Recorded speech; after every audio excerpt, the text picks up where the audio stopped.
हिंदू राष्ट्र क्या है? हिंदू राष्ट्र, अरे भैया आखिर हिंदू राष्ट्र है क्या? किसे कहते हिंदू राष्ट्र और इसमें होगा क्या? क्या ये हिंदू राष्ट्र है तो इसमें सिर्फ हिंदुओं का राज होगा? क्योंकि कुछ लोग तो ये ही कहते हैं कि ये देश हिंदू राष्ट्र कभी नहीं बनेगा। ये कहे हैं हिंदू राष्ट्र नहीं बनेगा तो पाकिस्तान भी नहीं बनेगा। देश लोकतंत्र है, जब ही हम सुरक्षित हैं, किसी हिंदू या किसी ईसाई की वजह से सुरक्षित नहीं है। और जब तक लोकतंत्र रहेगा हम सुरक्षित रहेंगे। ये कहते हैं सुनो जो सेकुलर हो। क्या सच में हिंदू राष्ट्र में बाकी पंथों वालों को दबाया जाएगा? अगर आप लोग भी इन सवालों का जवाब जानना चाहते हो तो आप लोग बिल्कुल सही जगह आए हो मेरे दोस्त। तो हम शुरू से शुरू करते हैं। सीताराम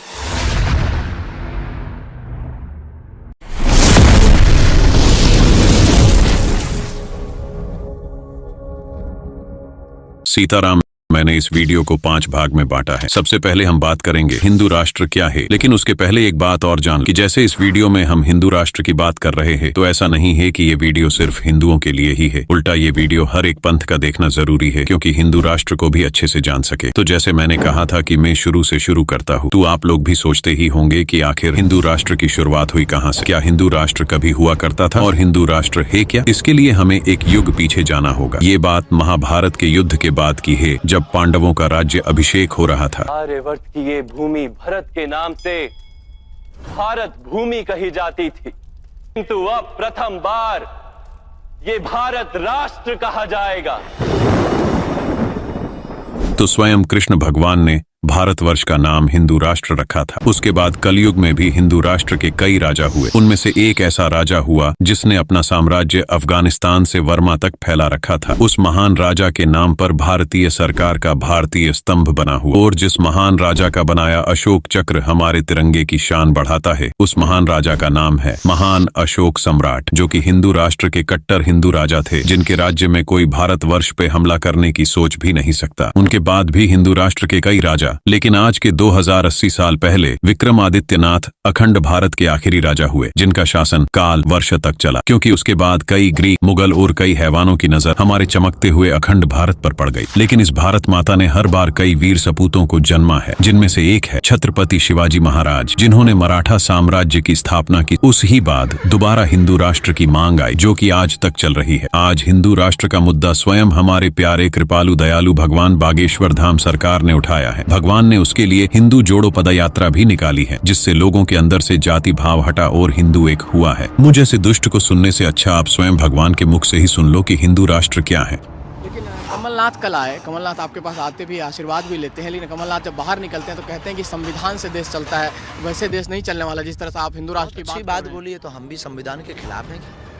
हमने कोई संविधान के खिलाफ बात बोली है क्या? बिल्कुल भी नहीं। जब भारत के परिवर्तन प्रगति का नियम है, भारत का 1/3 लोग भारत हिंदू राष्ट्र की मांग करेगा, मस्तक पर तिलक लगाएगा, तो संविधान में सुधार होगा और भारत हिंदू राष्ट्र बनेगा। लोग कह रहे हैं कि चीन, अगर आप इतना ही चमत्कार करते हैं तो चीन को भस्म कर दीजिए। चीन उन लोगों से कहो अर्जी लगाएं और तुम लगाओ।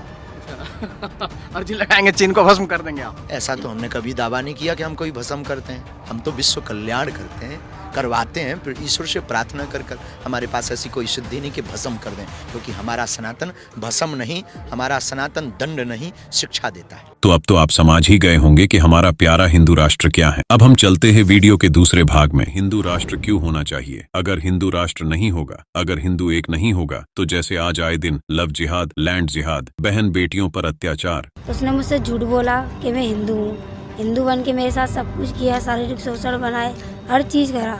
उसके बाद में मुझे पता चला कि जो मुसलमान है, तो उसने मुझे मारा पीटी स्टार्ट कर दी। 6 महीने से ब्लैकमेल भी कर रहा है। उसके मामा ने भी मुझे धमकी दी कि अगर तुम शादी नहीं करोगी, तुम अपना धर्म बदल दो, तुम मुसलमानों में आ जाओ, हम तुम्हारी अमन से शादी करा देंगे। राम जी की शोभा यात्रा पर पत्थरबाजी, साधु संतों पर निशाना और धर्म परिवर्तन के मामले आते ही जाएंगे। और अगर ऐसे ही हिंदू बढ़ता रहा तो कटने में भी समय नहीं लगेगा। बटोगे तो कटोगे। अगर हिंदू राष्ट्र नहीं हुआ तो ऐसे ही मुसलमान साजिश कर करके हिंदू बहन बेटियों का शोषण करते रहेंगे। हिंदुओं की जान को खतरा रहेगा। हिंदुओं के एक नहीं होने की वजह से ही कश्मीरी पंडितों पर भी अत्याचार हुआ था। आज हमें हमारे ही मंदिरों के लिए कोर्ट के सामने भीख मांगने पड़ रही है। राम मंदिर के लिए 500 सालों का इंतजार करना पड़ा। सारे आम रामचरित्र मानस को जलाया जा रहा है। हमारे तिरंगे का अपमान हो रहा है। ओवैसी जैसे लोग हमारे ही देश में, हमारे ही संसद में, हमारे में मुंह पर जय फिलिस्तीन बोल के चले जाते हैं और कुछ भी नहीं कर पाते। जय भीम, जय मीम, जय तेलंगाना, जय फलस्तीन।